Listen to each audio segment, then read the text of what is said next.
It is a dimension as vast as space and as timeless as infinity. It is the middle ground between light and shadow, between science and superstition, and it lies between the pit of man's fears and the summit of his knowledge. This is the dimension of imagination. It is an area which we call shots. So a funny thing happened yesterday. We recorded Nerd Bourbon episode 8, which you will hopefully have already heard by now. And in that episode, I shouted out the new trailer for Stranger Things Season 2, and Todd revealed that he had not seen Stranger Things Season 1. And I was like, oh shit, well I have got to force you to listen to that and watch that now. And that's exactly what we did. You want to tell the folks at home how that transpired? Alright, so we jumped on Netflix, and we usually do a couple movie nights because we're lame like that. And yes. So we're pretty fluent in syncing up. So we just sunk it up. We started watching episode 1, which we'll get into how I feel about the show overall. And after episode 1, it was just the funniest thing is Seth thought I was only ready to watch like only one episode and just call it. Yeah, because we were just kind of like, after we recorded the episode, I just kind of mentioned casually, I was like, so man, like I really got to get you to watch Stranger Things, and it just kind of gradually became like, oh, maybe, I mean, technically we could watch it right now. I'm not doing anything, and I'm like, shit, let's do it. Then after we watched the first episode, I just kind of assumed Todd would only want to watch the one episode or something like that. And then he's just like, as soon as the episode ended, he's like, alright, I got it paused, I'm ready for the next one. Which I guess that right there should tell you kind of how Todd feels about the show. Yeah, that shit is incredible. Like, I'm really mad that it took me this long to actually watch it. Yeah, we should, before we go too far, we should say spoiler warning.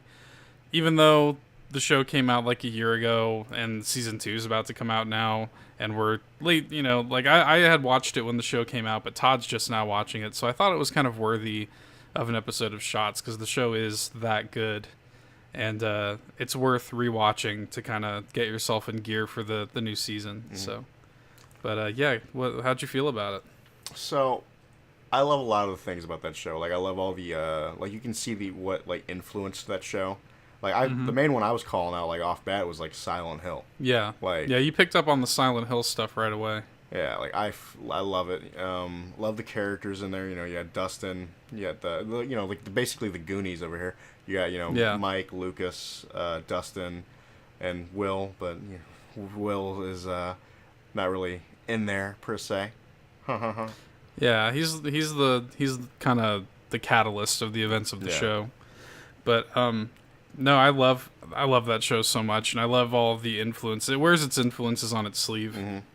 I mean, it does blatant references to, like, the show takes place in the 80s, so it references a lot of 80s movies. You've got a lot of E.T. in there, a lot of Goonies. You've got even some Jaws in there. Oh, yeah. I mean, it's just a sort of pastiche of all these amazing 80s things through the lens of a weird, almost Twilight Zone horror kind of show.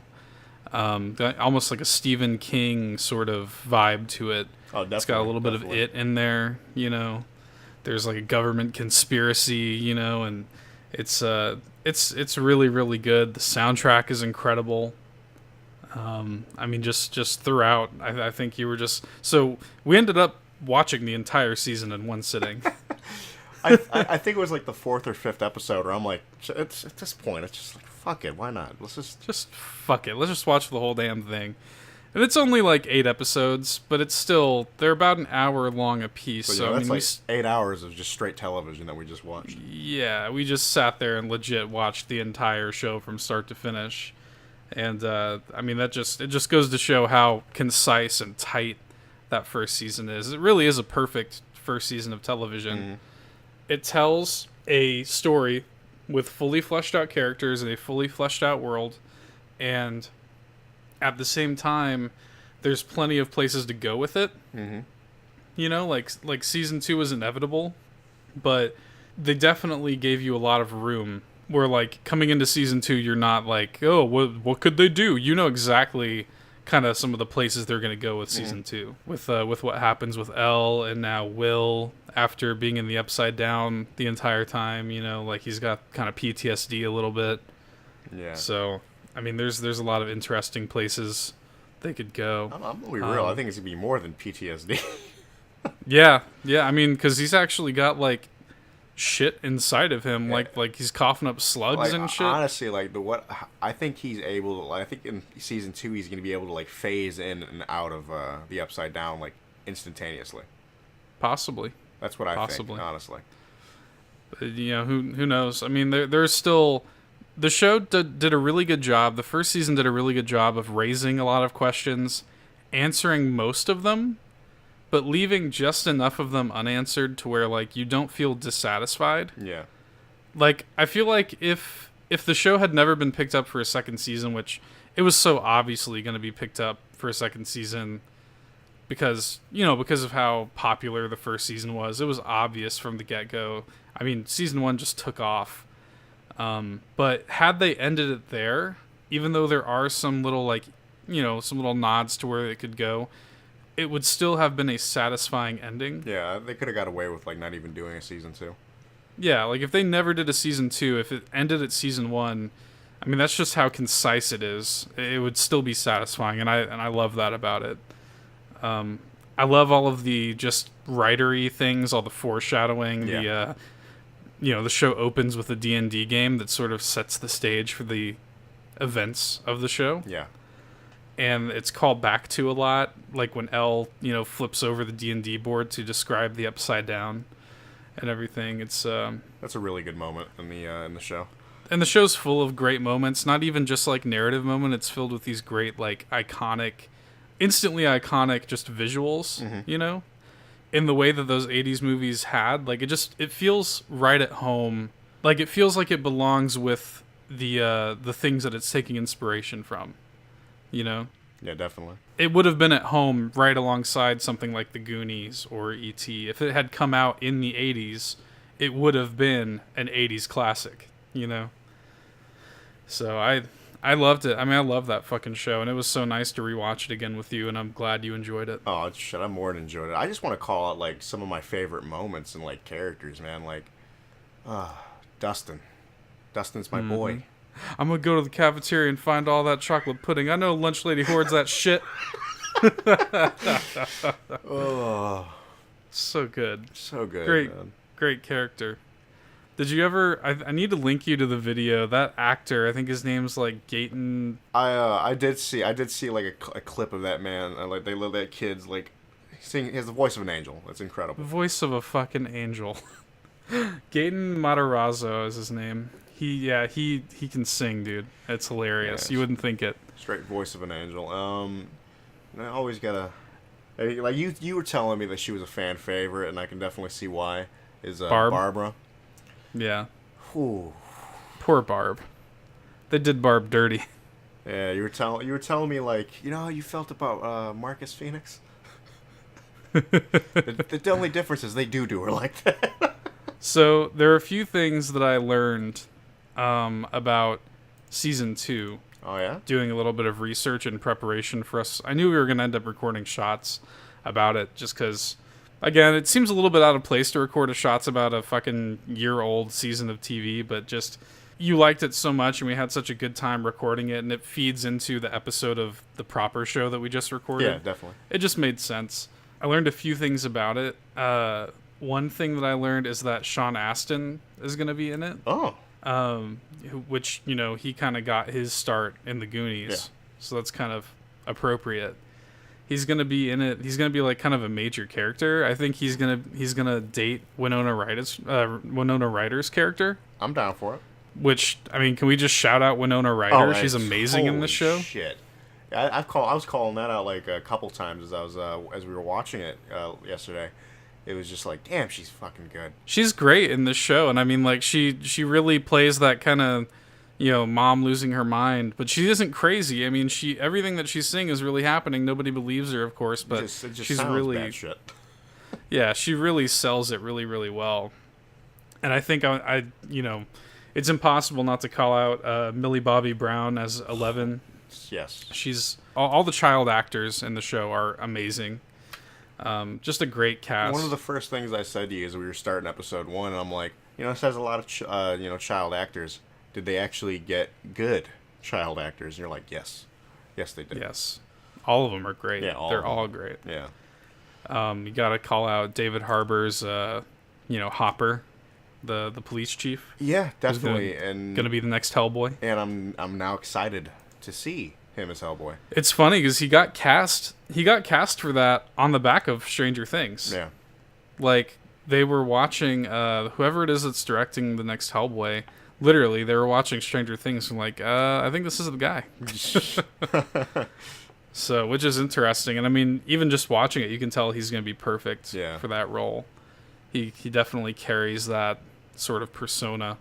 Yeah, definitely. Just great characters, great cast, great soundtrack. There's not a whole lot to say about it. That's why it kind of fits in perfectly to Shots. Mm-hmm. Yeah, it's just basically, we can keep on going for like another 10 minutes, just jerking our dicks basically. Like, this shit's incredible. Yeah, but I think the main reason that we wanted to shout it out with its own little special episode of Shots is just to say that Stranger Things is a really, really special show. Mm-hmm. And for me personally, and I certainly haven't watched all of the fucking, the miasma fucking Netflix shows that they have. But for me, out of all the ones that I have watched, Stranger Things is by far my favorite. Yeah, I'm going to go ahead and say it's my favorite. And and I think I told you this as we were watching it, I was like, this show is so far up my alley. If you listen to the intro to Shots, it's a huge Twilight Zone reference, Mm-hmm. I've always been a fan of this kind of stuff, this like weird sci-fi horror stuff. And it's a huge part of who I am, and Stranger Things just really taps into that. Yeah. I love mysteries. I love these 80s sort of child paranormal movies, Just great. It just taps into all of that. It's just, like I said, it's a pastiche of all these things that I love. And I guess really the main reason we wanted to shout it out is because you should go watch it. Mm-hmm. Go watch it and then watch season 2 when it comes out. Yeah, season 2 comes out October 27th, which is unfortunately the same day Mario Odyssey comes out, so that sucks, but I gotta make time for it because I'm sure we're gonna watch that together. Yeah, it's kind of an obligation now to watch together. We have to, and we're gonna have to record a season 2 Shots. Of course. Get in on that, but I don't know. I don't really have too much more to say about it, do you? The only thing I would like to say is, I love how seamless it is when it switches to the, it goes to the next episode. Just kind of episode to episode. Yeah, it picks up right where it ends, and boom. I love that. Sort of feels like you're just watching an 8-hour movie. Yeah, definitely. And it just, I just want to drive home again how much I love how concise it is, and we talked about this in episode 8. The value of something that tells its story in 8 episodes is really powerful to me. Yeah. And it absolutely nailed that. And one of the things we were talking about as we were watching the show, I think both of us were sort of like, man, it's really nice to watch this together, to have commentary and to talk about it as we're watching it. Yeah. I think we were both sort of worried that man, I really hope that season 2 doesn't have 20 episodes. Seriously, I want it to be as short and concise, and again, the sheer amount of story that they get into these episodes is incredible. Mm-hmm. And then it gets so intense. It gets so intense, and all of a sudden just the fucking logo comes up. You're like, what the shit? It's just starting. Yeah. With that awesome intro theme. Yeah, I love it, dude. Do. Oh, it's so good. We do know that season 2 is going to have 9 episodes. Okay, 9 episodes? So, that's fine. Yeah. So they are not overreaching. And they've even revealed some of the names of the episodes, although the Duffer Brothers, the creators of the show, they did say that they didn't want to... some of these are false titles. Okay. I have a direct quote here that says, Matt Duffer stated that some of the titles will change since there are some things we didn't want to put out there because we felt like it would give too much away, and because people are smart on the fucking internet. Yeah, that's some real shit. Fan-created videos analyzing the chapter titles get it right on a lot. So, but yeah, we do have that information. We know that it's going to be 9 episodes, so it seems like this is going to keep that concise feel that the first season had. Beautiful. And I can't wait. That's Stranger Things. You really need to go watch it and then tune in this fall for season 2. Because we will be. Definitely. Catch you guys next time. Bye. See ya.